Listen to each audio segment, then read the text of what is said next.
Hi there and welcome. If you've ever felt stuck in the cycle of planning events that are exhausting, expensive, and well, a little uninspired, then this training is for you. My name is Christy Ackley, and today we're going to reframe how we think about events. Because events aren't just about raising money, they're about building energy, building trust, and building momentum in your community. In this lesson, we're going to cover how to clarify the real goals of your event. We're going to explore 3 event formats that work for community foundations. We're going to talk about planning with intention and not just for attendance.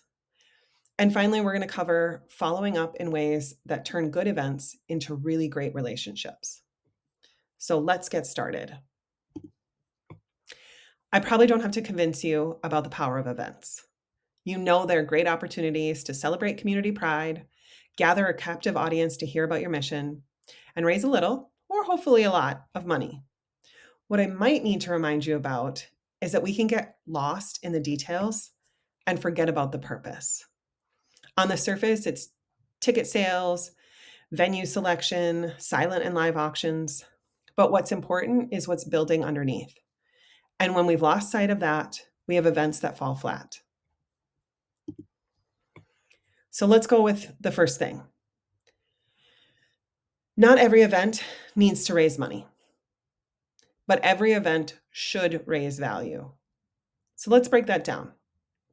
There's 2 main goals when planning events for your foundation or affiliate fund. First, falls under the community goals. What kind of community are you building? Or how are you building community?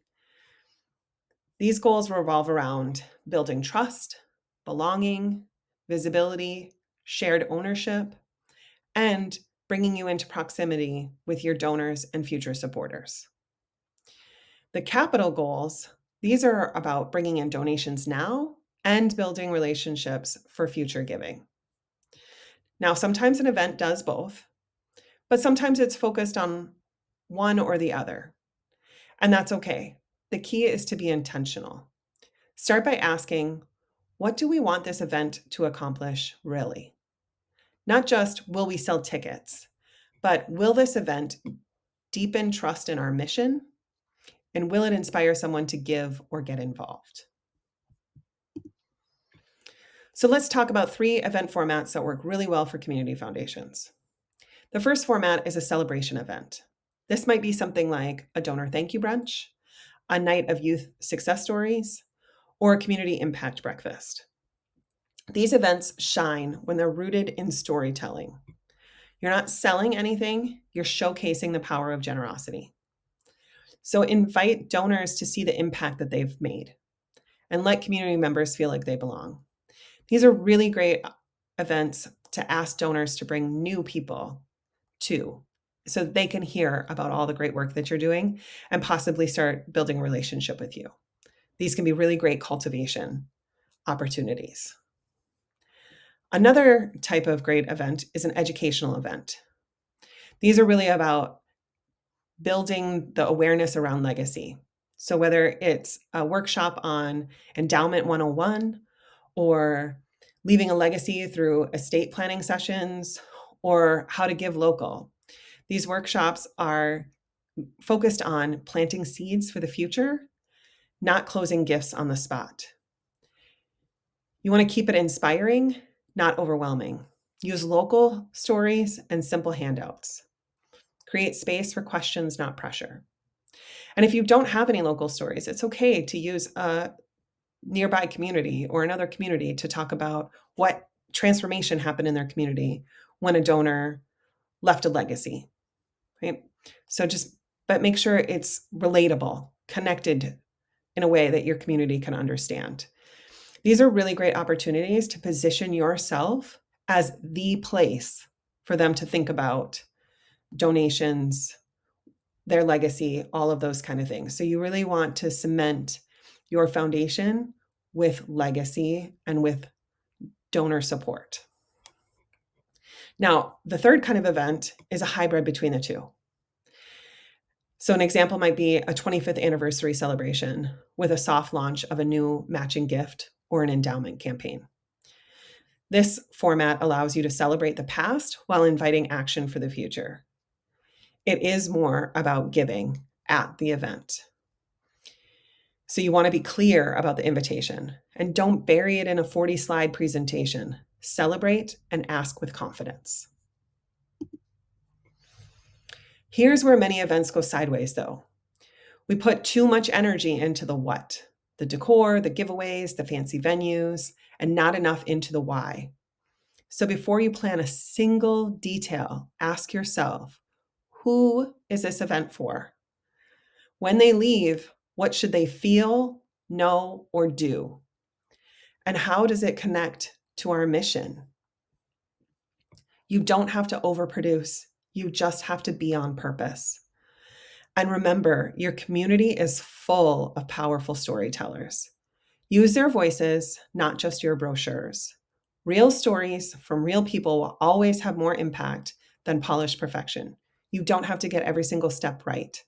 You just have to be intentional and make sure you're doing that storytelling. So, what happens when the event is all done?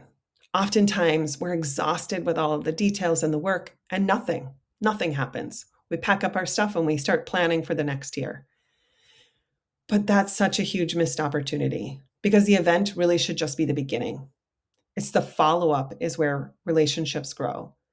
After every event, you should make sure that you're sending personal thank yous, whether that's a phone call, notes, text, whatever fits your style and fits your donor's style. You should share a recap on social media with quotes, pictures, and moments that made it special. Or you can do that via email, press release to the paper, whatever makes sense for your community, or do all of them if you've got the capacity. Make sure you're giving people clear next step. Don't assume that the impact that you shared will speak for itself. You need to amplify it. You need to help them understand that what you need from them or what they can participate in is donating, volunteering, or sharing your mission with other prospective donors. But be really clear. When asked, many donors answer that the reason that they gave to an organization wasn't because they went to a beautiful gala or a great inspiring event. It was because somebody asked them, somebody that mattered to them, somebody that they respected asked them. And when you ask donors why they don't give to an organization, it's often because I was never asked. I didn't know they had a need. When you're celebrating all the grant making that you do and all the wonderful impact that you're having in the community, sometimes a donor can get confused and not realize that you're also wanting them to be a part of that. So make it really clear.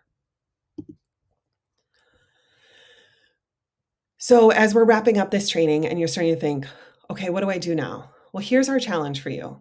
I want you to try just one intentional event this year, just one that's really rooted in your mission and invites a meaningful action. It doesn't have to be a gala. It can be, but it doesn't have to be. It doesn't need matching tablecloths and gold foil invitation. It just needs a clear purpose, a true connection to your mission, and a follow-up plan that turns momentum into movement. If you're not sure where to start, talk to your team at Smith. They've seen it all and they've done it all. They're there to help. Thank you.